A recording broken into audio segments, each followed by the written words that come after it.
All right, so how to use your GPS watch for navigation. Now, what are some reasons why you'd want to use this to navigate or to save locations? Well, first of all, if you are going backpacking, hiking, and you want to save the location of where your car is, especially if you're out in the forest, there's no cell signal, it's always a good idea. I can't think of a reason not to save your location where you parked, because you might get off trail, you might not be able to find your way back to your car. This gives you a lifeline, a proverbial breadcrumb trail back to your car. This is the Garmin Instinct Solar. And what you do is, from the home screen, this is going to be relatively applicable to most Garmin GPS watches. Maybe a little bit different of a procedure, but here's how you do it on a Garmin Instinct, whether it's a solar or regular. You press from the home screen, press and hold the light button. That gives you the option to save location. It's using GPS right now. That's why you want a GPS watch. It'll acquiring the satellites. And then, make sure it's recording. Once it gets a GPS track, because we just moved we moved significantly from the last time I did this. GPS to go stronger. All right, there it is. Okay, so it gives us the decimal degrees, shows us our altitude, 190 feet. We're right at sea level, and it shows northwest. All right, so this is what you could use if you saved it, which we're going to do. And you can also give it a title, but if you just remember, okay, this is August 2nd, 2:22 p.m. saved. So you would just look, if you didn't remember what you titled it, you would just go to the most recent waypoint that you saved that day. If you're on a hike today, you know that, 6 hours ago I saved this location. So this is the one I'm going to navigate to. You can change the name of it if you want. You can rename it. You can give it a different icon. You can, title it. You can give it a custom name if you want. You can alter the location if you wanted to move it.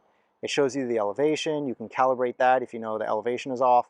But that's the basic feature, okay? So you saved the location. So how do you navigate to it? All right, so you would go to your activities, and you would go down to navigate up here, and then you would go down to saved locations, and it'll show you in chronological order, okay? So there's the nearest one. If I were to go to the one I saved in Tahoe, titled Sunglasses,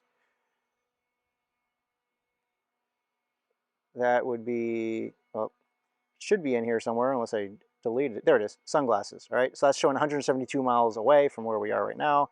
But this is in chronological order, so it goes most recent first. So we click on that, click on Go To, and that'll take us right there, right? So it's showing us basically where we are right now. So if I were to, walk away,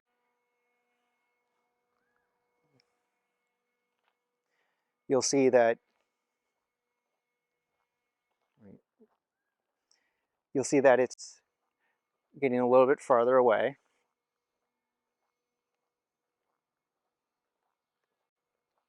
And we can,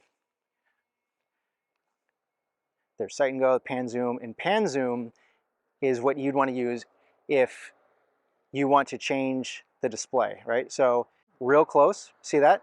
See these buttons up here? What that allows you to do is change the different display modes. So let's say you want to go left.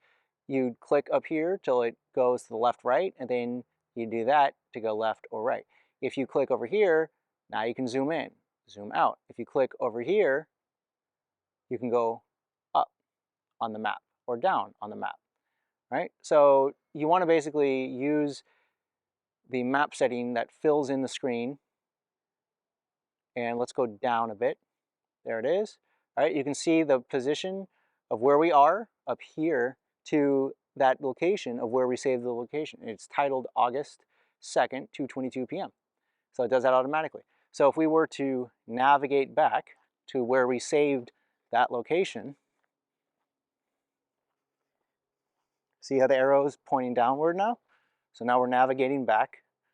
Hope you can see this with the sunlight here. Maybe I'll go backwards. Hopefully this comes out. But you can see we're going right back to where we saved that location. And that's where the iPad is for the second screen here. See? Okay, so now we're back. Now we are at our location. Wanted to recenter this.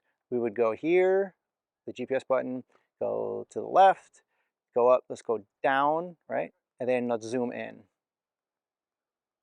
And we're already zoomed in. We are within 5 feet of the location, so we can't zoom in anything further, right? So that is how you would save your GPS waypoints.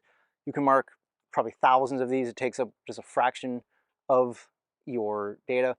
It's also a good way to mark additional homes that you can go to in an emergency. If you've done like a key swap with your 4 or 5 closest friends and family members in different parts of your state, let's assume that you don't have your car, that your cell doesn't work, you don't have regular GPS access.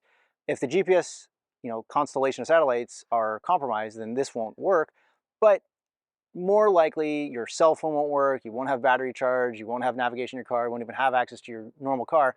This could be a great backup. And you would just store, like I showed you, those saved locations of John's house, Brian's house, David's house, and all the different locations. And then you can navigate there in the car. It'll give you like the crow flies, direction. So you're gonna have to calibrate as you go. But if you have an off-road vehicle, you can take routes that you wouldn't normally take, that are avoiding the congestion where everybody else is doing what everybody else is doing.